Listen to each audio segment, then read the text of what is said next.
నడిచే దేవుడు శ్రీ కంచి పరమాచార్యులు ఆంధ్రదేశంలో దిగ్విజయయాత్ర చేస్తూ కర్నూలు దగ్గర ఒక చిన్న గ్రామానికి చేరుకున్నారు.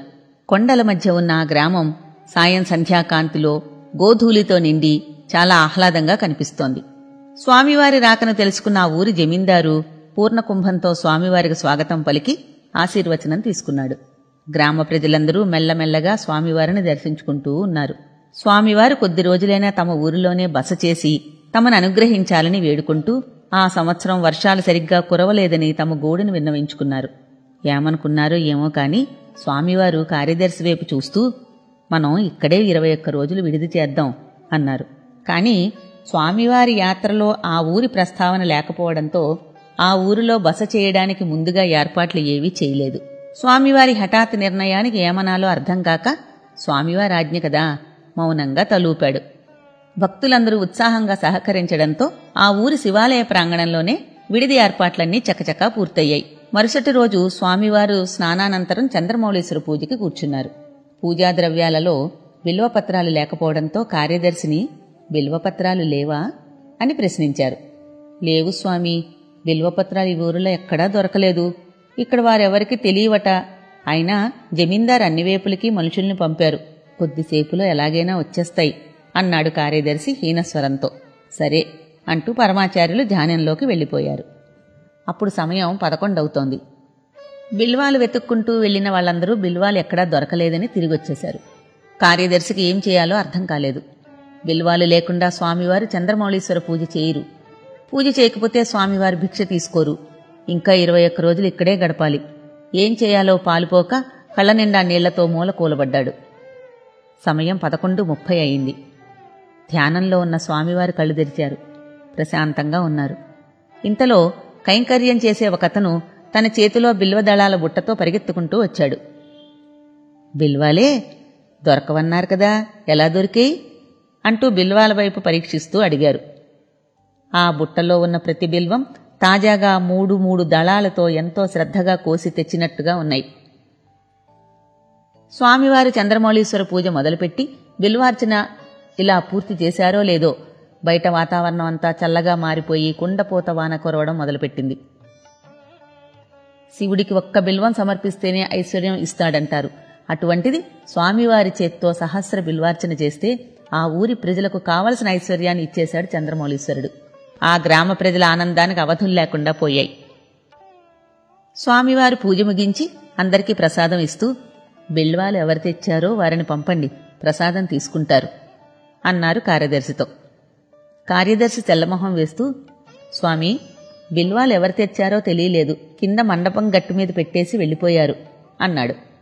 ఓహో, చంద్రమౌళీశ్వరుడే తన పూజ కోసం తానే తెచ్చి పెట్టినట్టున్నాడు అన్నారు నవ్వుతూ పరమాచార్యులు.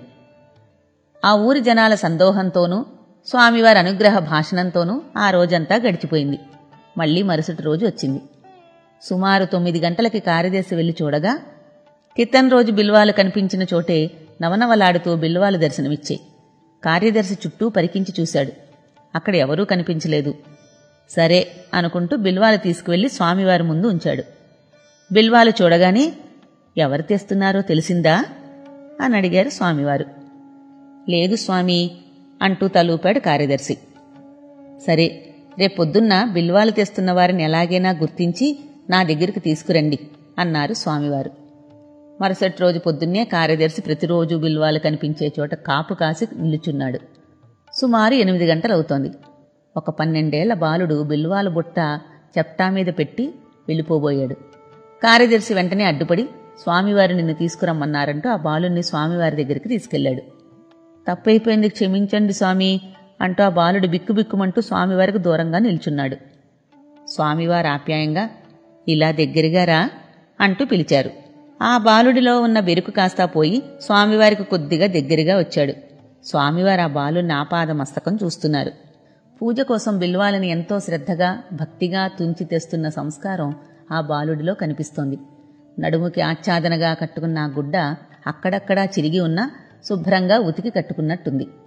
తొలి సంధ్యలోనే స్నానం చేసి నుదుట మీద పెట్టుకున్న విభూది చెమట తడికి మెరుస్తోంది. స్వామివారి చిరునవ్వు నవ్వుతూ, నీ పేరేమిటి, ఎక్కడుంటావు అని అడిగారు. పిల్లాడు ఊపిరి పీల్చుకుని, పురందర కేశవులు సామి అన్నాడు ఉత్సాహంగా. మాది మదురై పక్కనే ఉన్న ఉసలంపట్టి గ్రామం. మా అమ్మ నా చిన్నప్పుడే చనిపోయింది. నేను మా నాన్న ఏదైనా పని వెతుకుతూ ఇక్కడికొచ్చేశాం. త్యాగరాజ కీర్తనలు, పురందర పదాలు మా నాన్న బాగా పాడతాడు. ఆవులు మేపేటప్పుడు చెట్టు కింద నాకు కూడా నేర్పించాడు. మా నాన్న కూడా చనిపోయాడు. నేను జమీందారు గారి ఇంట్లో ఆవుల్ని మేపుతూ ఉన్నాను అని కుక్క తిప్పుకోకుండా చెప్పి నిల్చున్నాడు.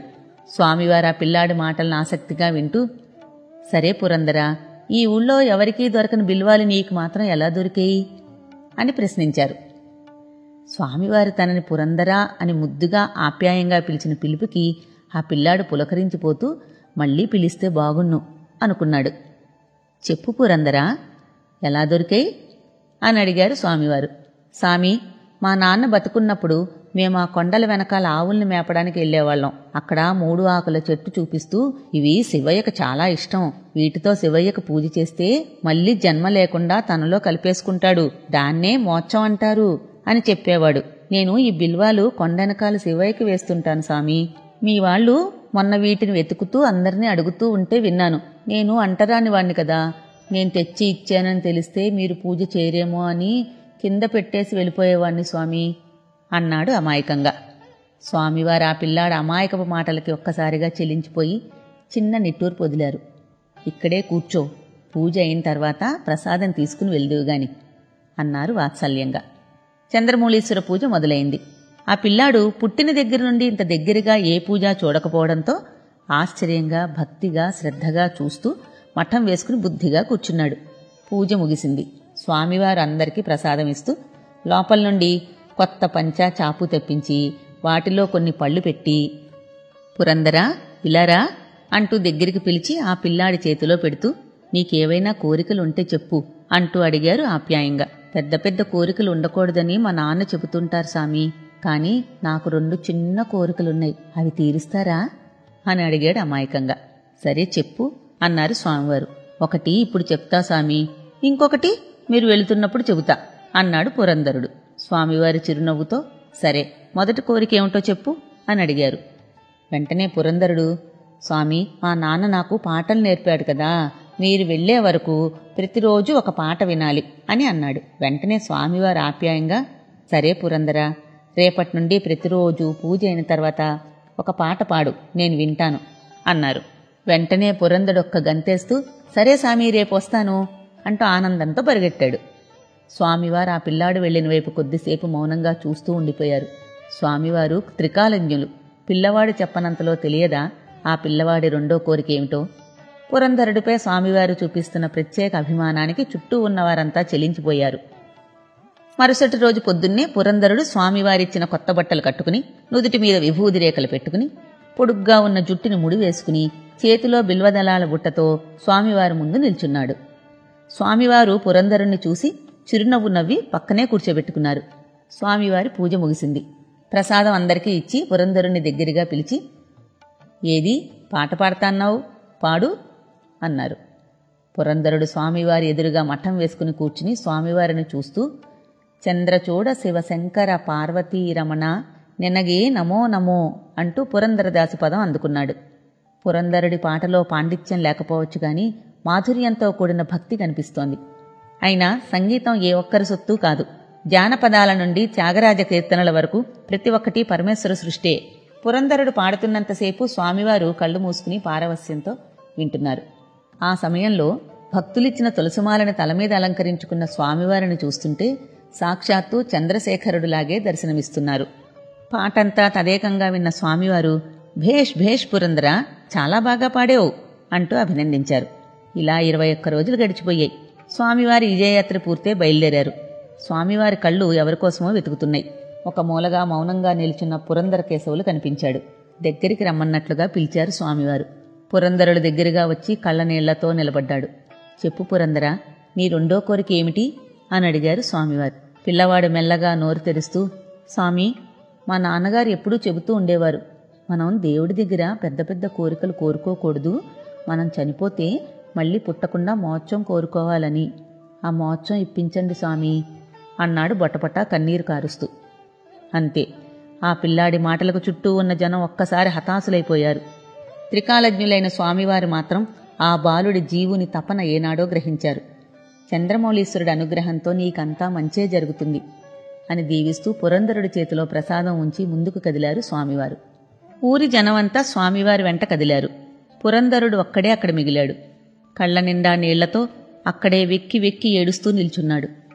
పురందరా అని స్వామివారు ఆప్యాయంగా పిలుస్తున్నట్లే చెవిలో పదే పదే వినిపిస్తోంది. ఇక తనని ఆప్యాయంగా పిలిచేవారెవరు? తన పాటల్ని వినేవారెవరు?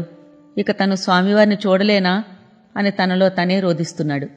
మనిషికి మనసుకి కులాలు జాతుల రంగులు కాని జీవుడికి అంటించాలన్నా అంటదు. దాని లక్షణం దానిదే. నిరంతరం స్వామివారి వెనకాలే ఉండేవారికి ఇటువంటి తపనే ఉండకపోవచ్చు. కొద్దిసేపటి తర్వాత కోలుకుని తన చేతిలో ఉన్న స్వామివారి ప్రసాదం వైపు చూసి మెల్లగా విప్పాడు. అందులో కొన్ని పళ్ళు, స్వామివారి పటంలో చుట్టిన విభూది, కుంకుమ కనిపించాయి. అంతే. స్వామివారి పటంలో ఉన్న విభూది కుంకుమలని వేరొక కాగితంలోకి మార్చి నలిగిన స్వామివారి పటాన్ని నున్నగా చేసి గుండెలకి హత్తుకున్నాడు ఆనందంతో పురంధరుడు. దూరంగా నడుస్తున్న స్వామివారు ఒక్క క్షణం కళ్ళు మూసుకుని నారాయణ నారాయణ అనుకున్నారు. స్వామివారు ఉన్నట్టుండి నారాయణ నారాయణ అని ఎందుకన్నారో పక్కనున్నవారికి ఎవరికీ అర్థం కాలేదు. స్వామివారి జమీందారుని పిలిచి పురంధరుడి బాగోగులు తనకు తెలియచేస్తూ ఉండమని చెప్పి ఊరి పొలిమేరలు దాటారు. చాలా సంవత్సరాల తర్వాత ఒకరోజు పరమాచార్యులు మధ్యాహ్నం 2 గంటలకి ఉన్నట్టుండి లేచి కామాక్షి పుష్కరిణికి వెళ్లి స్నానం చేసి ధ్యానంలో కూర్చున్నారు.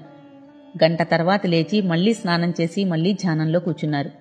ఇలా 6 సార్లు గంటకోసారి స్నానం ధ్యానం చేస్తూనే ఉన్నారు. స్వామివారి వెనకాల వచ్చిన వాళ్ళెవరికీ ఏమీ అర్థం కావటం లేదు. ఇంతలో మఠం నుండి కార్యదర్శి స్వామివారి దగ్గరికి పరిగెడుతూ వచ్చి, స్వామి, ఎవరో పురందర కేశవులంట, సీరియస్ అని కర్నూలు నుండి టెలిగ్రామ్ వచ్చింది అన్నాడు రొప్పుతూ. వెంటనే స్వామివారు ఒక్క క్షణం కళ్ళు మూసి, ఆ పురందర కేశవులు ఇప్పుడు లేడు, ఇప్పుడే ముక్తి పొందాడు. మనం ఒకసారి కర్నూలు వెళ్ళినప్పుడు మోక్షం ఇప్పించమని అడిగాడే ఆ పిల్లాడే. చంద్రమౌళీశ్వరి కృపకి ఇంకా 6 జన్మలున్నాయి. ఆ 6 జన్మలకి కలిపి పరిహారం చేసేశాను. ఆ ఆత్మ చంద్రమౌళీశ్వరుడిలో ఐక్యమైపోయింది అన్నారు పరమాచార్యులు. ఒక జీవుడి వేదన ఆ జీవుడికి మాత్రమే తెలుస్తుంది.